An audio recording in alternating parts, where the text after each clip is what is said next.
Shifting occupational structure does not bode well for the economic future of African Americans. Both their current placement in the labor market and their relative position on the hierarchy of educational attainment are major constraints. Relieving these constraints, that is, improving the fit, is essential to the overall economic well-being of the African American community in the years ahead. But the challenge may be more complicated than that. And so we are facing the possibility that even this may not change our situation as a people. So what is the function of education? Is the function of education to get you jobs that don't exist? Or is the function of education a bit more deep than mere job training? Is it a bit more deep than operating on the assumption that the economy will just continue to expand and that there are jobs out there waiting for the educated and the highly skilled, and all you got to do is reach out and the apple will just drop in your hand? What is education about? You see, the major function of education, of course, is something that all groups of people have recognized, and groups of people who saw themselves as people and saw themselves as nations. And that is the basic function of education, is to secure the survival of a people, to maintain their very biological existence, and to enhance their quality of life. Education is not just about an individualistic preparation of some people for jobs. Ultimately, it must be the preparation of the people as a whole to maintain their existence, of which maintaining jobs and employment is a part of this major need, but it does not define it totally. You see, when you see the United States in its struggle against the Japanese and how they will maintain their supremacy in the world, how they will maintain their economic position in the world relative to the Japanese, you see them examining the nature of American education. They're not examining the nature of African American education as much as they're examining the nature of white folks' education, because they see that the education of their children and of themselves is crucial to their very survival, and that it is not merely designed to get one or two people a job, but ultimately it's designed to maintain the very life of the group itself. We as African people then must measure our education and how good our education is or how bad it is in terms of the degree to which it contributes to us maintaining our very biological existence, and to the degree to which our educated people contribute to enhancing the quality of life of ourselves as a people. Not whether one or two Negroes struggle to the top and then try to project themselves as some kind of role models for the rest, and then go out preaching some ideology of individualism, saying that you can make it if you only try. Ultimately then, African people must take responsibility for their own education and must define education in terms of our own interests as a people.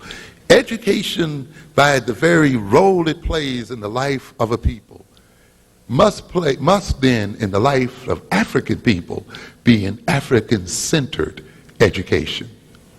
The Japanese are not being educated for black folk. The white folk are not being educated for black folk. There's no group of people on this earth being educated to see to the interests of black folk. There's no people who are in their right mind being educated to see to the interests of other people and to serve the needs of other people.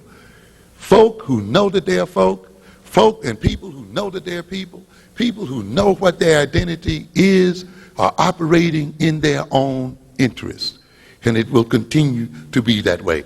And people who are on top in the world, people who are in control of their economic and political circumstances, people who are major players in the world, are people who've taken responsibility for their own education and for the education of their own children. You do not see any group of people who are on top in the world, any group of people who are creating a life for themselves, placing the education of their children in the hands of someone else. And it is no way you as African people and we as African people are ever going to be in control of ourselves if we are not in the control of the education of our children. I don't care how much you talk to white folk about doing the right thing, how many suits you take before the Supreme Court, how many integration struggles you pursue and all of this. In the end, you are the only one who can be responsible for your education and the education of your children. No other people. And they've shown you that already. They said, okay, we'll let your kids into these schools. And you thought that was going to be the answer. And now you got them into the schools and you have them taught by white folk. And what are we complaining about? About the fact that they can't read and they can't write. So what have we gained? How can we then take responsibility for our children? And why are our children failing in these schools? Or why are they not getting the kind of education they should get? To a great extent, of course, it is due to our own lack of self-knowledge, of knowing who we are, and knowing what we are about and what we should be about as a people. And self-knowledge ultimately means knowledge of reality. Just doesn't mean knowing who you are in the sense of your own characteristics, your own strengths and weaknesses and so forth. That's a part of it. But it's also getting to know the world and getting to know reality and how reality creates the person you call yourself and who you are, and how then you must interact with that reality in defense of yourself and in the interest of yourself. African people, as a result of being oppressed and as a result of being diverted by foreign ideologies, have lost a knowledge of themselves and lost the knowledge of where our goals should point to, have therefore then lost the knowledge of how our children should be educated. The book, The Developmental Psychology of the Black Child, is a book about self-knowledge. Many African Americans operate on the idea that black children only differ from white children in terms of skin color, and that all children develop the same rate, the same way, with the same values and psychology all across the world, regardless of race.